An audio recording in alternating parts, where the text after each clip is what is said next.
Hello, Sister Wolf here, and today I'm going to explain to you how you can choose the state you're in, a state of positivity where you're attracting good things, or a state of negativity where you're actually having all kinds of challenges. We're going to talk about high and low coherence and neutral and what state you really want to be in. So join me because I'm going to show you some tools and techniques and give you some wisdom and ideas on how you can stay in a state that's going to promote peace and abundance in your life. Now, I do want to be clear, this is a journey, this is a vision quest, this is about you expanding and growing and becoming more. And so in order to do that, there are a lot of things that need to change. We can't change unless we change our beliefs, our feelings, and what we're doing. So first of all, I want to talk about your energy system, and that when two people come together, there is a third energetic field that is created. This is known in the world of quantum now. And you can look up any of this. It's science. It really is. Google it, as they say. So when a third field is created by these two beings that are coming together, it's created by the strongest field. So if you and I meet and your sadness is stronger than my happiness, I'm going to start feeling sad. Or if my happiness is stronger than your sadness, you might start feeling happier. And you see it all the time, a person in high coherence. It's amazing how people are drawn to them.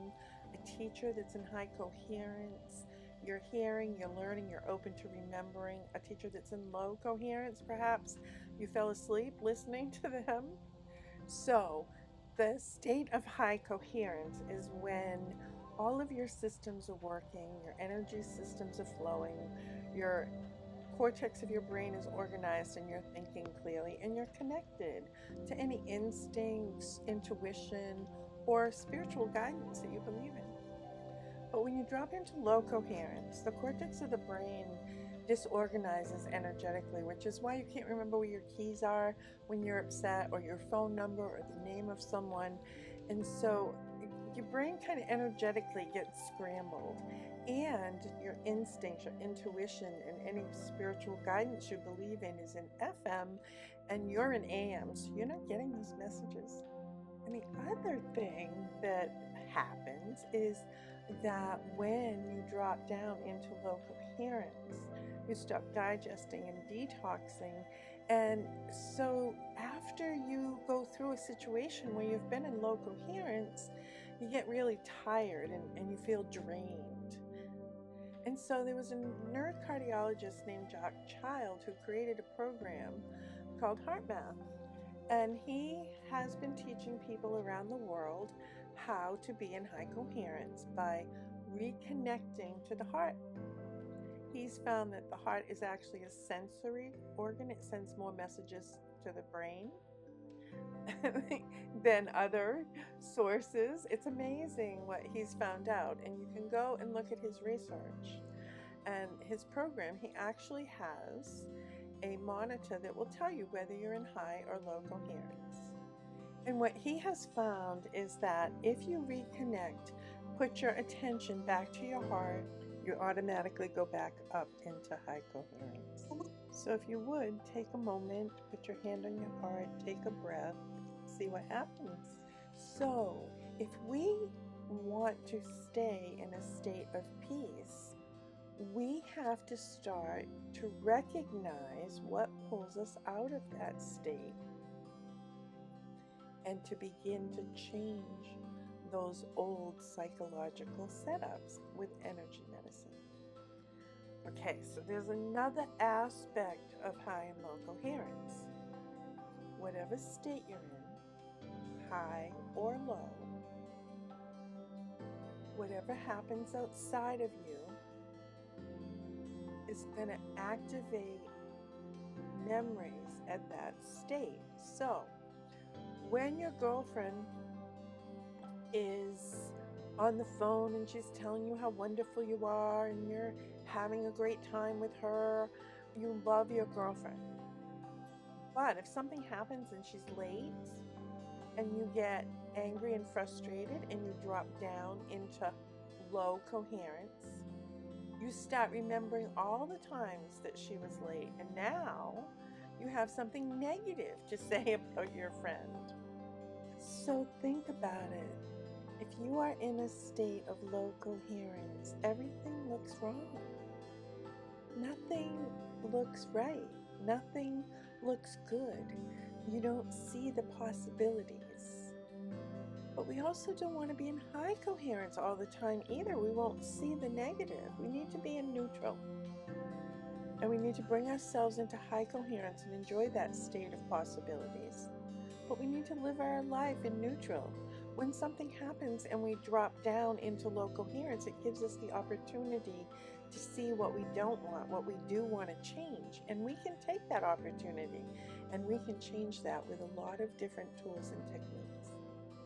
But this is not a one-time session, and this is not something that someone does for you. This is something that you recognize within yourself that you no longer want, and you change it. Old beliefs and old patterns that are stopping you from your dream.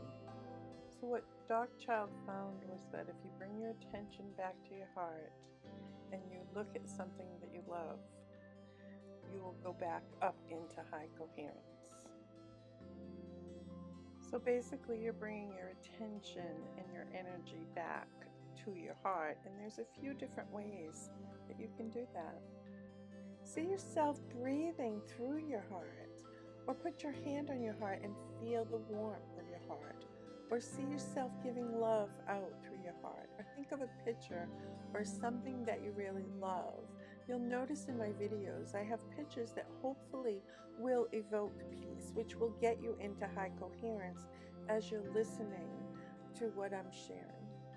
So on this journey that I'm going to take you on, we're going to learn about different ways to support this journey of transforming those old negative charges into positive charges that manifest and attract to you more than you need.